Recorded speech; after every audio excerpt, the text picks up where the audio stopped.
This slide will review development timelines, energization deadlines, and extensions to those deadlines.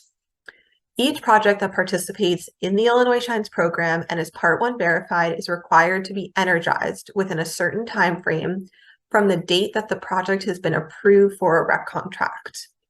Energization, by the Illinois Shines program definition, means the project has been developed, energized, and Part 2 verified by the program administrator. The energization deadline can be found in the project Schedule A, and the deadline is dependent on the date of the ICC's approval of the project for a REC contract and the development timeline. The energization deadline is important because if a project is not energized or does not request an extension prior to the project's scheduled energization date, the project will be canceled and removed from the contract. However, if a project is not expected to be energized by its scheduled energization date, an extension request may be made to the IPA, which we'll discuss in the next slide. As previously mentioned, the energization deadline is dependent on the date of the ICC's approval of the project for a REC contract and the development timeline. On the bottom, we have the development timelines for the various contracts and project types.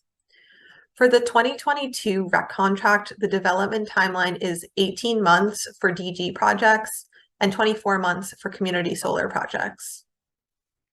For example, if you have a 2022 REC contract for a DG project, you would have 18 months from the trade date or the date of the ICC approval to develop, energize, and have the project Part 2 approved.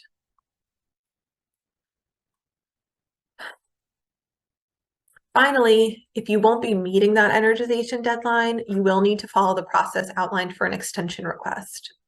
A formal extension request is created by the approved vendor and sent to the IPA and the contracting utility.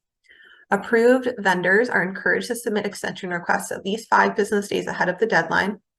Extension requests are brief and include the justification for the request, information about the project and contract, and the length of extension request.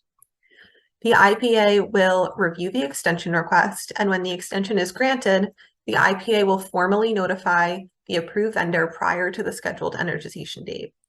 Finally, the program administrator will generate a revised Schedule A with the project's new scheduled energization date, which the AV will now be beholden to.